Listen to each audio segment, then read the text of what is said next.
ഞാൻ Mary Metilda. Stay inspired സീരീസിൻ്റെ പുതിയൊരു എപ്പിസോഡിലേക്ക് എല്ലാവർക്കും സ്വാഗതം. ഇന്ന് ഓഗസ്റ്റ് 9 എൻ്റെ പിറന്നാളാണ്. ഒരു ഒന്നൊന്നര പിറന്നാളാണ് കേട്ടോ. സപ്തതി എന്നൊക്കെ പറയും. 70 വയസ്സ് തികയുന്ന ദിവസമാണ്. ഞാൻ ഇതിനെപ്പറ്റി കഴിഞ്ഞ ആഴ്ചയിലെ വീഡിയോ ഇട്ടിരുന്നു. 70ാമത്തെ വയസ്സിൽ ജീവിതം എങ്ങനെയായിരിക്കണം, എങ്ങനെയാണ് എന്നതിനെ പറ്റിയൊക്കെ. സത്യം പറഞ്ഞാൽ അതൊരു പൊരുത്തപ്പെടലായിരുന്നു. ഈ 70 എന്ന് കേൾക്കുമ്പോൾ നമുക്കൊരു വിഷമം വരുമല്ലോ. കുറേ കാലമൊക്കെ ഈ ഭൂമിയിൽ ജീവിച്ചു, ഈ പ്രായമായി എന്ന് ഓർമ്മപ്പെടുത്തുന്ന ഒന്നാണ് 70. അതൊരു മൈൽ സ്റ്റോൺ ആണ് ജീവിതത്തിലെ. അപ്പോൾ അതിനോട് പൊരുത്തപ്പെടാൻ വേണ്ടി ഒരാഴ്ച മുമ്പേ എനിക്ക് 70 എന്ന് ഞാൻ എൻ്റെ മനസ്സിലിങ്ങനെ ഓർമ്മപ്പെടുത്തിക്കൊണ്ടേയിരുന്നു. അപ്പോൾ ഇന്ന് പ്രത്യേകിച്ചൊന്നും തോന്നിയില്ല. 70 എന്ന ആ ഒരു പ്രായത്തോട് പൊരുത്തപ്പെട്ട് കഴിഞ്ഞു. 70ലേക്ക് എത്തുമ്പോൾ നമുക്കൊരു തിരിഞ്ഞു നോട്ടം ഉണ്ടല്ലേ. അങ്ങനെ തിരിഞ്ഞു നോക്കുമ്പോൾ ഒരുപാട് സന്തോഷമുണ്ട്. എനിക്ക് കിട്ടിയ ഒരു ബാല്യം, ഇപ്പം നീതിബോധവും നിയന്ത്രണവും ഉള്ളൊരു അന്തരീക്ഷത്തിൽ വളരാൻ പറ്റി എന്നുള്ളത് വലിയൊരു അനുഗ്രഹമായിട്ട് തന്നെ എനിക്ക് തോന്നുന്നു. അന്ന് നമുക്ക് വിഷമമൊക്കെ ആയിരുന്നെങ്കിലും പിന്നീട് ജീവിതത്തിൽ അത് ഒരുപാട് സഹായിച്ചിട്ടുണ്ട്. ശരിക്കും നല്ല നിയന്ത്രണങ്ങൾ ഉണ്ടായിരുന്നു വീട്ടിൽ. പകലൊന്നും കിടന്നുറങ്ങാൻ പോലും പറ്റിയിരുന്നില്ല. ഉച്ചവരെയൊന്നും കിടന്നുറങ്ങുന്ന ഒരു സാധ്യതയേ ഉണ്ടായിരുന്നില്ല. എല്ലാത്തിനും ഒരു അടുക്കും ചിട്ടയും ഉണ്ടാകണമെന്ന് മാതാപിതാക്കൾ നിഷ്കർഷിച്ചിരുന്നു. അതിൽ നിന്നൊക്കെ വ്യതിചലിച്ചിട്ടുണ്ട്. എന്നാലും അത്തരം നിയന്ത്രണങ്ങൾ നമ്മുടെ മനസ്സിനെ നിയന്ത്രിക്കാനായിട്ട് ഒരുപാട് സഹായിച്ചിട്ടുണ്ട്. അപ്പോൾ നമ്മൾ ഇന്ന് ആലോചിക്കുമ്പോൾ ആ പാരൻറ്റിങ്ങിൽ ഒരുപാട് കുഴപ്പങ്ങളൊക്കെ നമുക്ക് കാണാൻ സാധിച്ചേക്കും. എൻ്റെ ഒരു വിശ്വാസം എല്ലാത്തിലും അതിൻ്റെതായ ഗുണങ്ങളും ദോഷങ്ങളും ഉണ്ടല്ലോ. അപ്പോൾ ആ ഗുണങ്ങൾ കണ്ടെത്തി വളർത്തിയെടുക്കാൻ നമുക്ക് സാധിച്ചു കഴിഞ്ഞാൽ ഏത് കാര്യവും നമുക്ക് വിജയപ്രദമാക്കാൻ പറ്റും. പിന്നെ കാലഘട്ടത്തിൻ്റെ ഒരു വ്യത്യാസമുണ്ട്. ഇന്ന് എൻവയോൺമെൻറ്റ് കുറേ അധികം മാറി. അപ്പോൾ അന്നത്തെ ഒരു പാരൻറ്റിങ് സ്റ്റൈൽ എടുത്തു കഴിഞ്ഞാൽ മക്കൾ വളരെ റിബല്യസ് ആകാൻ ചാൻസ് കൂടുതലാണ്. എന്തായാലും എനിക്ക് തിരിഞ്ഞു നോക്കുമ്പോൾ എൻ്റെ മാതാപിതാക്കളോട് ഒരുപാട് സ്നേഹവും ബഹുമാനവും ഒക്കെ തോന്നുകയാണ്. പിന്നെ എൻ്റെ സഹോദരങ്ങൾ, ഞങ്ങളുടെ വീട്ടിൽ ഒരു അപാര ടീം വർക്കായിരുന്നു കേട്ടോ. ഈ 6 സഹോദരങ്ങളും ഏത് കാര്യത്തിനും കട്ടയ്ക്ക് ഒപ്പം നിൽക്കുമായിരുന്നു. അതുകൊണ്ട് ബാല്യം നന്നായിട്ട് ആസ്വദിച്ചിരുന്നു. ഒരുപാട് കസിൻസ് ഉണ്ടായിരുന്നു. പിന്നെ ഞാൻ വീഡിയോയിൽ പറഞ്ഞിട്ടുണ്ട്, എൻ്റെ പ്രതിഷേധങ്ങളൊന്നും വകവയ്ക്കാതെ വളരെ ചെറുപ്പത്തിലേ എനിക്ക് വിവാഹം കഴിക്കേണ്ടതായിട്ട് വന്നു. അന്ന് ഒരുപാട് സങ്കടപ്പെട്ടിട്ടുണ്ട്. പിന്നീട് അത് വളരെ നന്നായി എന്ന് എനിക്ക് തോന്നിയിട്ടുണ്ട്. അതിൻ്റെ ഏറ്റവും പ്രധാനപ്പെട്ട കാരണം എൻ്റെ മുന്നോട്ടുള്ള പോക്കിന് വിവാഹം ഒരു തടസ്സമാണെന്ന് ഞാൻ ഒരിക്കലും കരുതിയിരുന്നില്ല. അപ്പോൾ നമ്മുടെ ജീവിതത്തിൽ ഒരു കാര്യം നമ്മൾ നോക്കേണ്ടത്, നമ്മൾ ബാക്കിയുള്ളവരിൽ നിന്ന് സപ്പോർട്ട് കിട്ടാൻ പ്രതീക്ഷിച്ച് നിൽക്കേ ചെയ്യരുത്. നമ്മുടെ ജീവിതത്തിൽ എന്ത് വേണം അതിന് നമ്മൾ ഇനീഷ്യേറ്റീവ് എടുക്കുക. നമ്മുടെ ജീവിതത്തിൽ ഒരുപാട് മോഹങ്ങളൊക്കെ ഉണ്ടാവുമല്ലോ. അതിനെ മുൻകൈ എടുക്കേണ്ടത്, ആദ്യത്തെ സ്റ്റെപ്പ് വെക്കേണ്ടത് നമ്മൾ ഓരോരുത്തരുമാണ്. അങ്ങനെ സ്റ്റെപ്പ് വെച്ച് മുന്നോട്ട് പോകുമ്പോൾ നമ്മുടെ കൂടെയുള്ളവർ സപ്പോർട്ട് ചെയ്തോളൂ. പലർക്കും പറ്റുന്ന ഒരു പ്രശ്നം, ഇത് തുടങ്ങാനായിട്ട് സഹായം പ്രതീക്ഷിച്ച് നിൽക്കും, എന്നിട്ട് പരാതിപ്പെട്ട് നടക്കും, ആരും എന്നെ സഹായിക്കാനുണ്ടായിരുന്നില്ല. പക്ഷേ ഞാൻ ജീവിതത്തിൽ നിന്ന് പഠിച്ചൊരു കാര്യം, നമ്മൾ ഇനീഷ്യേറ്റീവ് എടുത്ത് മുന്നോട്ട് പോകുമ്പോൾ നമ്മൾ ചെയ്യുന്ന കാര്യത്തിൽ നമുക്ക് ആത്മാർത്ഥതയുണ്ടെന്ന് മറ്റുള്ളവരെ ബോധ്യപ്പെടുത്താൻ കഴിഞ്ഞാൽ അവർ നമ്മളുടെ ഒപ്പമുണ്ടാകും. ആ ആർജവം നമ്മൾ കാണിക്കണം. ആദ്യം നമ്മൾ പുറപ്പെടുമ്പോൾ ഒരുപാട് പ്രതിബന്ധങ്ങളും തടസ്സങ്ങളും ഒക്കെ ഉണ്ടാവും. അത് വകവയ്ക്കാതെ മുന്നോട്ട് പോകുമ്പോൾ ഒരു സ്റ്റേജിലെത്തുമ്പോൾ നമ്മൾ ഓക്കെ ആകും. നമ്മൾ ഓക്കെ ആണെന്ന് കാണുമ്പോൾ നമുക്ക് സപ്പോർട്ട് കിട്ടും. യൂട്യൂബ് ചാനൽ തുടങ്ങിയപ്പോഴും എൻ്റെ മകൻ അത് തുടങ്ങണമെന്ന് എന്നോട് പറഞ്ഞിട്ടുണ്ടെങ്കിലും ആ തുടങ്ങി ഇത് കൃത്യമായിട്ട് മുന്നോട്ട് പോകാൻ എൻ്റെ ഒരു വലിയ ഇനീഷ്യേറ്റീവ് ഉണ്ടായിരുന്നു. പക്ഷേ അത് അവസാനം ഒരു ഫാമിലി സപ്പോർട്ടായിട്ട് മാറി. എല്ലാവരും എൻ്റെ കൂടെ നിന്നു. ഞാൻ നേരത്തെ പറഞ്ഞിട്ടുണ്ട്, എൻ്റെ ചാനലിനെ ഏറ്റവും അധികം സപ്പോർട്ട് ചെയ്യുന്നത് എൻ്റെ മകനും മരുമകളുമാണ്. ഇപ്പോഴത്തെ അവസ്ഥയെന്ന് പറഞ്ഞു കഴിഞ്ഞാൽ ഞാനൊരു കാര്യം തീരുമാനിച്ച് മുന്നോട്ട് പോകുമ്പോൾ ആരും അതിനൊരു തടസ്സമൊന്നും നിൽക്കാറില്ല. കാരണം ഞാൻ കൊടുത്തൊരു കോൺഫിഡൻസ് ഉണ്ട്, ഇത് ആർക്കും ഉപദ്രവമുള്ള കാര്യമല്ല, ഒരുപാട് പേർക്ക് നന്മ ചെയ്യൽ തന്നെയാണ് എൻ്റെ ഒരു ലക്ഷ്യം. ഇതൊക്കെ ബോധ്യപ്പെട്ടിട്ടുള്ളത് കൊണ്ട് ആരും അതിന് തടസ്സം നിൽക്കാറില്ല. പിന്നെ എൻ്റെ പുറകെ നടന്ന എല്ലാ കാര്യങ്ങളും സപ്പോർട്ട് ചെയ്യുന്ന ഒരു പരിപാടിയില്ല. എല്ലാം ഞാൻ തന്നെ ചെയ്യുന്നു. പക്ഷേ ആരും പ്രതിബന്ധങ്ങൾ ഉണ്ടാക്കാറില്ല. അവർക്കിപ്പോൾ ഇതിനെക്കുറിച്ച് അഭിമാനമാണ്. മകള് ചാനലിൽ വീഡിയോസ് ഇടാറുണ്ട്. എൻ്റെ മരുമകൻ ടെക്നിക്കലി വലിയൊരു സംഭവമാണ്. അപ്പം അങ്ങനെയുള്ള കാര്യങ്ങളിൽ എനിക്ക് സപ്പോർട്ട് കിട്ടാറുണ്ട്. പിന്നെ എൻ്റെ ഹസ്ബൻഡ്, ഇതിൻ്റെ ഏറ്റവും വലിയൊരു കാര്യം എന്താണെന്നറിയാമോ, ഇവരാരും ഡിമാൻഡിങ് അല്ല എന്ന് പറയുമ്പോൾ അമ്മ ഇങ്ങനെ ആയിരിക്കണം, അമ്മ അങ്ങനെ ചെയ്യണം, ഇങ്ങനൊരു കാര്യം എൻ്റെ വീട്ടിലുണ്ടായിട്ടില്ല. ഒരിക്കൽ ഞാൻ ഓർക്കുന്നുണ്ട്, വീട്ടിലെ എൻ്റെ കുക്ക് വരാതിരുന്നപ്പോൾ എൻ്റെ മോൻ പറയുകയാണേ, അയ്യോ ഇന്ന് അവർ വന്നിട്ടില്ല, എന്ത് ചെയ്യും? അതായത് അമ്മ ഒരു കുക്കോ അല്ലെങ്കിൽ അടുക്കളയിൽ ജോലി ചെയ്യേണ്ട ഒരാൾ മാത്രമാണെന്നുള്ളൊരു ചിന്ത അവർക്കില്ല. അമ്മയ്ക്ക് അമ്മയുടേതായിട്ടുള്ള ഒരുപാട് കാര്യങ്ങളുണ്ടെന്ന് മനസ്സിലാക്കിയ മകനും മകളും മരുമക്കളും ഭർത്താവും. അതാണ് എനിക്ക് കിട്ടിയിട്ടുള്ളത്, വീട്ടിൽ നിന്ന് കിട്ടിയിട്ടുള്ള ഒരു സപ്പോർട്ട് എന്ന് പറയാവുന്നത്. ഈ ഒരു മൊമെൻറ്റിൽ എനിക്ക് ഏറ്റവും അധികം നന്ദി പറയാനുള്ളത് എൻ്റെ യൂട്യൂബ് കാണുന്നവരോടാണ്. 70 നിൽക്കുമ്പോൾ ചിലപ്പോൾ നമ്മൾ സ്റ്റക്കാകും, ഇനി എങ്ങോട്ടാണ്, എന്താണ് എന്നുള്ളൊരു ചിന്ത നമുക്ക് ഉണ്ടാവാം. പക്ഷേ നിങ്ങൾ എനിക്ക് ചെയ്ത ഏറ്റവും വലിയ ഒരു കാര്യം എന്താണെന്ന് വെച്ചാൽ, എനിക്ക് അങ്ങനെ ഒരു പ്രശ്നമേ ഇല്ല. നിങ്ങൾ എനിക്ക് കൃത്യമായിട്ടുള്ള ഒരു ഡയറക്ഷൻ തന്നിട്ടുണ്ട്, ഈ വഴിയെ പോകൂ, ഞങ്ങളെല്ലാവരും സപ്പോർട്ട് ചെയ്യാൻ തയ്യാറാണ് എന്ന് എന്നോട് പറയുന്ന ഒരുപാട് വ്യൂവേഴ്സ് എനിക്കുണ്ട്. അതൊരു ജീവിതത്തിൽ വലിയൊരു കാര്യമാണ്. അതുകൊണ്ട് യൂട്യൂബിനോട് തന്നെ ഒരുപാട് നന്ദിയുണ്ട്. അപ്പൊ ഈ സമയത്ത് എൻ്റെ ഫീലിംഗ് എന്താണെന്നോ, നന്ദി ചൊല്ലി തീർക്കുവാനേ ജീവിതം പോരാ. അപ്പൊ അതവിടെ നിൽക്കട്ടെ. അങ്ങനെ പിറന്നാളിൻ്റെ സന്തോഷത്തിൽ ഇത്രയും കാര്യങ്ങൾ പറഞ്ഞതാണ് കേട്ടോ. ഇന്ന് ഞാൻ ഷെയർ ചെയ്യാൻ പോണത് എന്താണെന്നോ, എൻ്റെ ജീവിതത്തിൽ എന്നെ ഏറ്റവും അധികം അത്ഭുതപ്പെടുത്തിയിട്ടുള്ളത്, എന്നെ ഏറ്റവും അധികം ത്രസിപ്പിച്ചിട്ടുള്ളത് എൻ്റെ മനസ്സാണ്. എന്ത് അപാരമായ സാധ്യതയാണല്ലേ നമ്മുടെ മനസ്സിന്. അത് നമ്മളെ ഏത് ലെവലിലും കൊണ്ടെത്തിക്കും. എല്ലാവർക്കും അങ്ങനെ ഒരു മനസ്സുണ്ട്. പക്ഷെ പ്രശ്നം എന്താണെന്ന് വെച്ചാൽ, നമ്മൾ ഈ മനസ്സിനെ തടവറയിലാക്കാറുണ്ട്. അതായത് മനസ്സിൻ്റെ അപാരമായ ഈ സാധ്യതകൾ ഉപയോഗിക്കാൻ പറ്റാത്ത വിധത്തിൽ അതിനെ തടവറയിലാക്കും.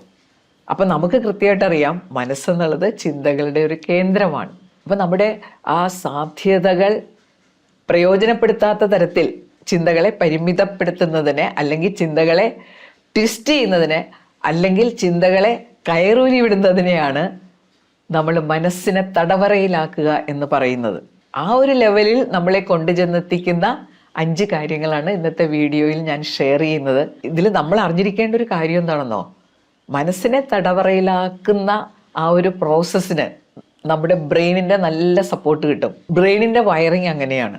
It always looks four easy things. അത് നമുക്ക് വലിയൊരു പാരയാണ്. ബ്രെയിൻ ഹാർഡ്വെയറും മൈൻഡ് ഒരു സോഫ്റ്റ്വെയർ ആണെന്ന് പറയാം. ഈ ഹാർഡ്വെയറിന് ചില പ്രശ്നങ്ങളുണ്ട്.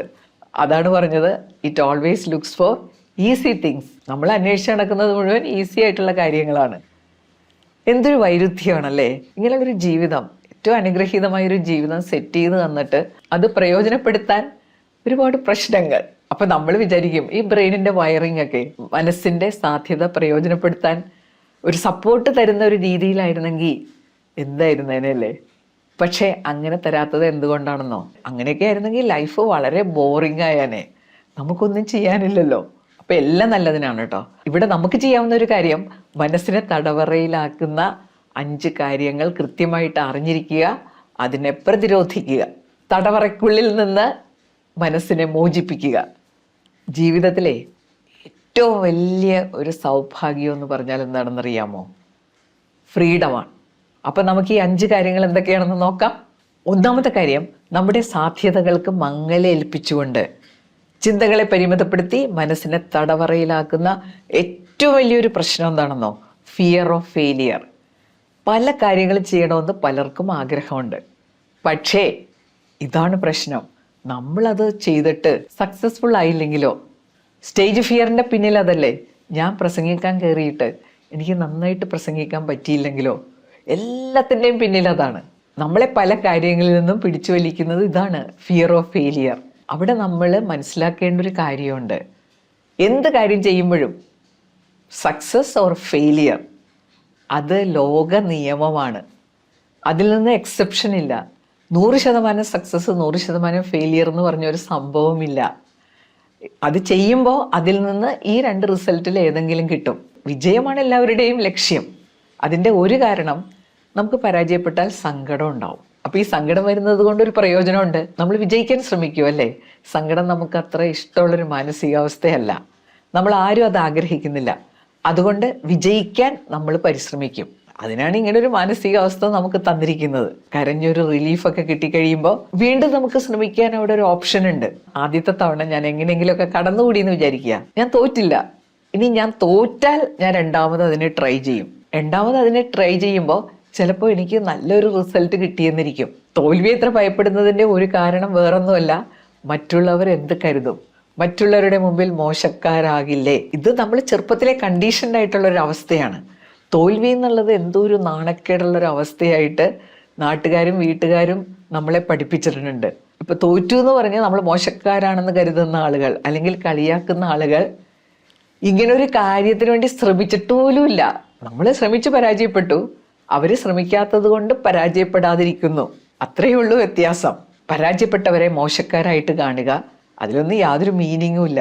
ആരെങ്കിലും അങ്ങനെ കരുതിയാൽ നമുക്കെന്താ പ്രശ്നം? ഞാൻ പണ്ട് കോളേജിൽ പഠിച്ചുകൊണ്ടിരുന്നപ്പോൾ ഞാൻ ഇലക്ഷനിൽ നിന്ന് തോറ്റു. അപ്പം ഞാൻ കല്യാണം കഴിഞ്ഞ് ഭർത്താവിൻ്റെ വീട്ടിലാണ്. അപ്പോൾ ഭർത്താവിൻ്റെ വീട്ടിലേക്ക് നടന്നു വരുമ്പോൾ അവിടെ ചുവരിലൊക്കെ എഴുതി വെച്ചേക്കുന്നു, മേരി മെറ്റിൽഡ തെരഞ്ഞെടുപ്പിൽ പരാജയപ്പെട്ടു, ഒരു കോളേജിലെ ഇലക്ഷന് ഞാൻ തോറ്റു എന്നും പറഞ്ഞ് അവിടെയുള്ള മതിലിൽ കൊണ്ടുവന്ന് എഴുതി വെച്ചിരിക്കുകയാണ്. അങ്ങനെ നമ്മുടെ തോൽവി പലരും ആഘോഷിച്ചെന്നിരിക്കും. പക്ഷേ എന്നാൽ പിന്നെ ഞാൻ ഒന്നിനുമില്ല എന്നുള്ളൊരു തീരുമാനം എടുക്കുന്നിടത്താണ് പ്രശ്നം. ഈ തടവറ ഭേദിക്കാൻ തയ്യാറാവണം. രണ്ടാമത്തെ കാര്യം, നമ്മുടെ സാധ്യതകളെ പരിമിതപ്പെടുത്തുന്ന ചിന്തകൾ നമുക്കുണ്ടാക്കുന്ന ഒന്നാണ് ഹെൽത്ത് ആങ്സൈറ്റി. ആങ്സൈറ്റി എന്ന് പറയുന്നത് കൊണ്ട് തന്നെ നമുക്ക് മനസ്സിലായി ഇതിൽ റിയാലിറ്റിയുടെ അംശം വളരെ കുറവായിരിക്കും. അപ്പോൾ ഇങ്ങനെ ആങ്സൈറ്റി ഉണ്ടാക്കുന്നതിൽ നമ്മുടെ സോഷ്യൽ മീഡിയ വലിയൊരു പങ്ക് വഹിക്കുന്നുണ്ട്. ഈ നെഗറ്റീവ് വാർത്തകളോട് ആളുകൾക്ക് താല്പര്യമുള്ളത് കൊണ്ട് ഈ ആങ്സൈറ്റി ഉണ്ടാക്കുന്ന വാർത്തകൾ ധാരാളമായിട്ട് നമ്മുടെ ചാനലുകളിലൊക്കെ കാണാൻ സാധിക്കും. എവിടെയോ ആർക്കോ ഉണ്ടായ ഒരു അസുഖം, അതിനെപ്പറ്റി ഒരു വീഡിയോ വരുമ്പോൾ നമ്മൾ വളരെ കാര്യമായിട്ട് അത് ശ്രദ്ധിക്കും. ബ്രെയിനിന് എപ്പോഴും ഒരു നെഗറ്റിവിറ്റിയോട് ഒരു ഇൻക്ലിനേഷൻ ഉണ്ട്. ആങ്സൈറ്റി ഒക്കെ വന്നു കഴിഞ്ഞാൽ പിന്നെ നമ്മളൊന്നും ചെയ്യില്ലല്ലോ. അയ്യോ അങ്ങനെ വന്നാൽ എന്ത് ചെയ്യും, ഇങ്ങനെ വന്നാൽ എന്ത് ചെയ്യും, പല കാര്യങ്ങളിൽ നിന്നും മാറി നിൽക്കും. ഇത് ബ്രെയിനിന് ഒരുപാട് താല്പര്യമുള്ളൊരു കാര്യമാണ്. ഞാൻ കുട്ടികൾക്ക് ക്ലാസ് എടുക്കുമ്പോൾ പറയാറുണ്ട്, രാവിലെ അലാറം അടിക്കുമ്പോൾ ബ്രെയിൻ നമ്മളോട് പറയും എഴുന്നേക്കണ്ട, കുറച്ച് കഴിഞ്ഞിട്ട് എഴുന്നേറ്റാൽ മതി. ഇത് തന്നെയാണ് ഈ ആങ്സൈറ്റിയുടെ പിന്നിലുള്ളത്. ആങ്സൈറ്റിക്ക് നല്ല ബ്രെയിൻ സപ്പോർട്ട് കിട്ടും. പിന്നെ സോഷ്യൽ മീഡിയയിലുള്ള ഏറ്റവും വലിയൊരു അപകടം എന്ന് പറഞ്ഞു കഴിഞ്ഞാൽ നമ്മുടെ സബ് കോൺഷ്യസ് മൈൻഡിൻ്റെ പവർ അവിടെ നന്നായിട്ട് ഉപയോഗിക്കുന്നുണ്ട്. അതിനകത്തുള്ളൊരു അൽഗോരിതം നമ്മൾ ശ്രദ്ധിച്ചിട്ടുണ്ടാകും. നമ്മളൊരു കാര്യത്തോട് താല്പര്യം കാണിക്കുന്നു എന്ന് കണ്ടാൽ അതുപോലെയുള്ള വാർത്തകൾ വീണ്ടും വീണ്ടും നമുക്ക് കിട്ടാൻ തുടങ്ങും. പല സോഴ്സിൽ നിന്ന് നമ്മളിലേക്ക് വരും. അങ്ങനെ നമ്മൾ അതിനോട് ബയസ്ഡ് ആവും. അപ്പം അതുകൊണ്ട് എനിക്ക് പറയാനുള്ളത്, ഈ ആങ്സൈറ്റി നമ്മളിൽ വളർത്തുന്ന കമ്മ്യൂണിക്കേഷൻ ഇത് കൺട്രോൾ ചെയ്യുക. നമ്മൾ ഇത്തരം കാര്യങ്ങളൊക്കെ അറിഞ്ഞാൽ മതി. പിന്നെ അതുമായിട്ട് ബന്ധപ്പെട്ട ഒരുപാട് കാര്യങ്ങൾ അന്വേഷിച്ച് നടന്ന് പിന്നെ വേറെ ചിലരുടെ പ്രത്യേകത, ഈ ലോകത്തുള്ള സകല രോഗങ്ങളും എനിക്കുണ്ടാകാൻ സാധ്യതയുണ്ടെന്നുള്ളതാണ്. ഒരു ലോക നിയമം പറയട്ടെ, നമ്മൾ ഓർത്ത് ഭയപ്പെടുന്നതിൻ്റെ 90% കാര്യങ്ങളും പൊതുവേ സംഭവിക്കാറില്ല. നമ്മൾ ആരോഗ്യത്തെക്കുറിച്ച് ചിന്തിക്കുക, രോഗങ്ങളെക്കുറിച്ചല്ല ചിന്തിക്കേണ്ടത്. ആരോഗ്യം സംരക്ഷിക്കാൻ എന്തെല്ലാം ചെയ്യണം, രോഗാവസ്ഥ നമ്മളാണ് മനസ്സിലാക്കേണ്ടത്. വേറെ ആളുകളുടെ ആങ്സൈറ്റി കൂടിയല്ല നമ്മുടെ രോഗാവസ്ഥ നമ്മൾ മനസ്സിലാക്കേണ്ടത്. അതിന് നമ്മൾ എന്ത് ചെയ്യണം? നമ്മുടെ ശരീരത്തെക്കുറിച്ച് കൃത്യമായിട്ടുള്ള ഒരു ധാരണ ഉണ്ടാവണം. ശരീരത്തെ കെയർ ചെയ്യണം. ഒരവസ്ഥ പ്രൊലോങ്ഡ് ആയിട്ട് നമുക്ക് പ്രശ്നം ഉണ്ടാക്കുന്നുണ്ടെങ്കിൽ അതിന് പ്രതിവിധി നേടണം. കുറച്ചു നേരം ഒരു അസ്വസ്ഥത ഉണ്ടായി, വേറെ ചില കാര്യങ്ങൾ ചെയ്യുമ്പോൾ ആ അസ്വസ്ഥത പോയി, അതൊന്നും ഒരു പ്രശ്നമായിട്ട് കരുതേണ്ട കാര്യമില്ല. പക്ഷേ അത് സ്ഥിരമായിട്ട് നമ്മൾ ഉറങ്ങുമ്പോഴും നമ്മൾ എന്ത് കാര്യം ചെയ്യുമ്പോഴും അത് നമുക്ക് അസ്വസ്ഥത ഉണ്ടാക്കുന്നുണ്ടെങ്കിൽ സീരിയസ് ആയിട്ട് അതിനെ കരുതണം. പക്ഷേ അങ്ങനെയുള്ള അവസ്ഥകൾ വളരെ അപൂർവമായിട്ടേ ഉണ്ടാവാറുള്ളൂ. മിക്കവാറും കാര്യങ്ങൾ ആങ്സൈറ്റി റിലേറ്റഡ് ആണ്. ആങ്സൈറ്റി ഉണ്ടാക്കുന്ന സാഹചര്യങ്ങളിൽ നിന്ന് നമ്മൾ ഒഴിഞ്ഞു നിൽക്കാം. ഹെൽത്തിനെ കുറിച്ച് കൂടുതലായിട്ട് ചിന്തിക്കുക, ഹെൽത്തിന് വേണ്ട കാര്യങ്ങൾ ചെയ്യുക, അതാണ് അതിൻ്റെ പ്രതിവിധി. മൂന്നാമത്തെ കാര്യം, ഇൻസെക്യൂരിറ്റി. ഇന്നത്തെ ലോകത്ത് പെട്ടെന്ന് മാറ്റങ്ങൾ വരുന്നു. നമുക്ക് നമ്മുടെ കാര്യങ്ങളെക്കുറിച്ചൊരു സെക്യൂരിറ്റി ഫീലിംഗ് ഇല്ല. നാളെ എന്താകും എന്നുള്ളത് നമ്മളെ ഒരുപാട് ആധി പിടിപ്പിക്കുന്ന ചിന്തയാണ്. ഇപ്പം നമ്മൾ പല കാര്യങ്ങളും പരിമിതപ്പെടുത്തും അല്ലേ.